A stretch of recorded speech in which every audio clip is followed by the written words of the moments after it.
In a world of talking animals, there was a bustling city called Animapolis, where creatures of all kinds lived in harmony, or at least tried to. The city was a vibrant tapestry of colors and sounds, with towering trees that served as skyscrapers and rivers that wound through the streets like highways. Among the city's inhabitants was Ginnaru, a sly and clever crocodile known for his sharp wit and even sharper teeth. Ginnaru had always fancied himself a mastermind, and he spent his days dreaming of pulling off the perfect scam. One day, while lounging by the riverbank, he overheard a conversation between two chatty magpies. They spoke of a fabulous treasure hidden in the heart of Animapolis Zoo, a rare and priceless jewel known as the penguin's pearl. Instantly, Ginnaru's mind began to whirl with possibilities. Determined to claim the penguin's pearl for himself, Ginnaru set about assembling a team of con artists. First, he recruited Brian,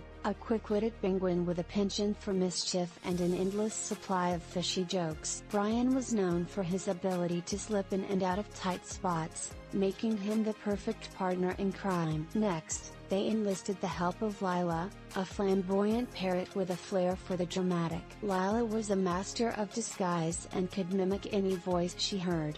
Her talents would be invaluable in their scheme. Finally, they brought on board Max, a laid-back sloth with a knack for electronics. Max could hack into any security system, albeit at a leisurely pace. Together, this motley crew of con artists planned their heist, each bringing their unique skills to the table. Their plan was simple yet elaborate. Lila would create a diversion by impersonating the zoo's director, while Max disabled the security cameras. Ginnaru and Brian would then sneak into the penguin exhibit and retrieve the penguin's pearl. As the day of the heist approached, tensions ran high. Ginnaru's team had wildly different personalities, and their clashing egos led to a series of hilarious mishaps. Lila insisted on practicing her impersonations at every opportunity, often confusing the team with her spot-on renditions of various zoo staff. Meanwhile, Brian's constant joking kept everyone on their toes, though his antics sometimes bordered on distracting. On the day of the heist, everything seemed to go according to plan.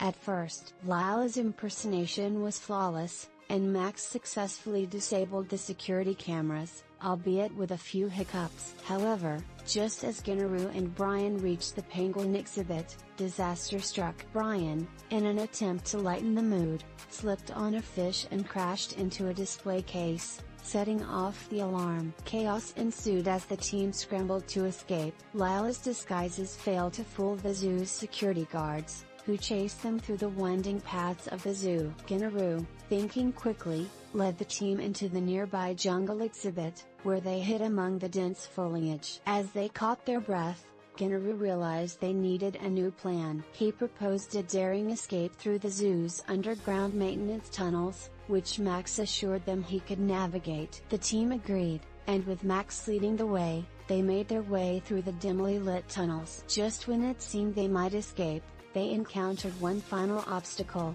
a locked gate blocking their path. Max, ever the laid-back sloth, took his time picking the lock, while Lila kept watch and Brian cracked jokes to ease the tension. Finally, with a satisfying click, the gate swung open, and the team dashed to freedom. Though they hadn't managed to steal the penguin's pearl, they had gained something far more valuable, a newfound friendship and the realization that sometimes, the greatest treasures are the laughs shared along the way. As they emerged into the bright sunlight of Animapolis, Ginnaru turned to his friends with a grin.